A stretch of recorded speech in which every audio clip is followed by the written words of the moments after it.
Hi friends, Teacher Alice here. Welcome to Mountain School from my house. Today we're going to talk about different ways people use their voice. Now, we all know that some of our friends come to school and they want to talk to me, and then they want to talk to Teacher Utah, and they definitely want to talk to Teacher Ann, and that's just right for them. Some friends get to mountain school and they might give me a side hug and they might eat some snack, and it won't be until after cooking time that they talk to me at all. And that is just right for them. And then we have some friends that come to school and they never talk to me while they're at school, but they do all the activities with us and they try all the different things, and that's just right for them. Today we are reading Shy Charles by Rosemary Wells.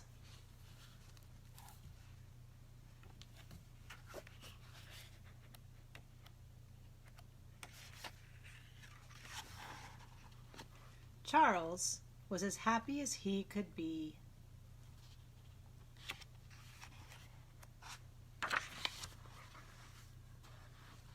But he liked to play alone. He wouldn't talk to Wanda Sue.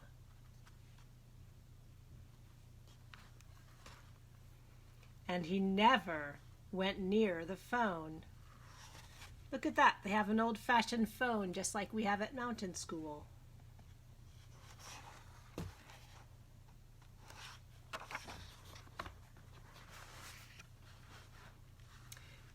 "It's a new day," said Charles's mother. "Let's go in the store and say hello. We'll buy a sweet potato pie and we'll say goodbye before we go." "Wonderful morning," said Mrs. Belinsky. "A chocolate surprise for my beautiful boy?"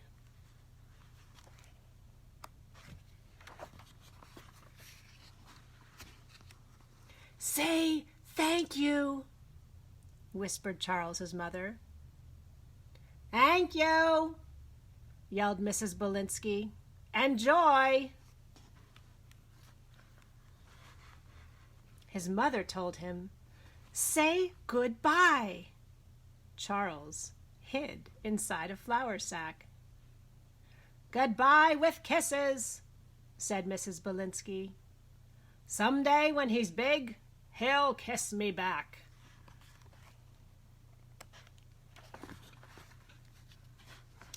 "I'm so embarrassed," said Charles's mother. "You never say goodbye or thank you." "Lucky for you that I'm so nice." "This can't go on," said Charles's dad. "I'm sick and tired of thank you fights. It's time he played football or joined the ballet."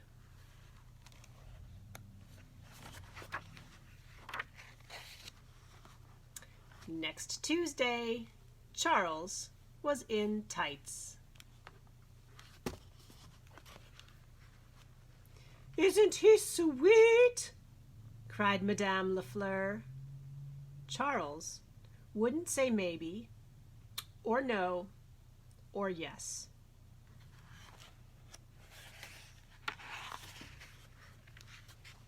For a week, Charles pretended to be asleep.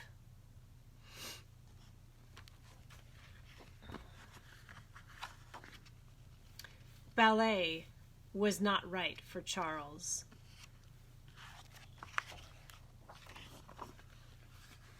So Charles's father took him to town and bought him some beautiful football things. "Charles," said his father, "you'll be the best. Like lightning, you'll streak across the grass. Like butter, you'll melt the defensive line, and you'll throw the winning pass." Charles trembled like an autumn leaf. "Hi!" roared the coach. "My name is Fred." He doesn't look so well to me. Take him home and put him to bed."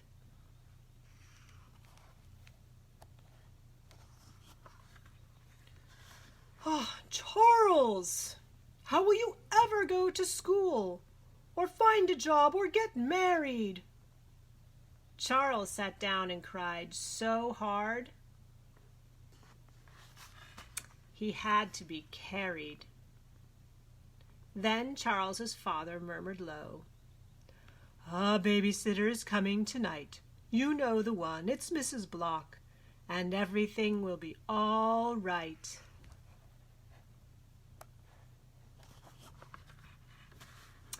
The sun went down, the sitter came, his parents left at 6 o'clock. Charles skedaddled up the stairs. "Come back, little pushcake," cried Mrs. Block.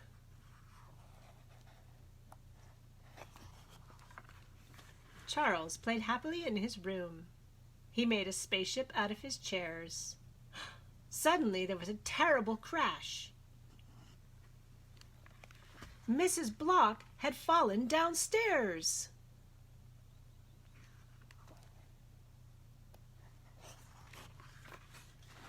Charles got her onto the sofa. He told her, "Now, don't be nervous." He brought her a blanket and cocoa. Then he called the emergency service.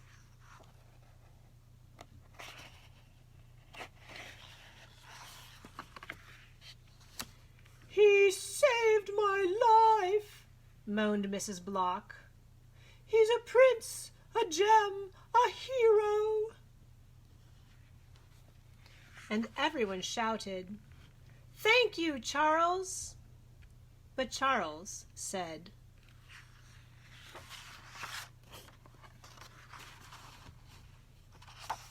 "0."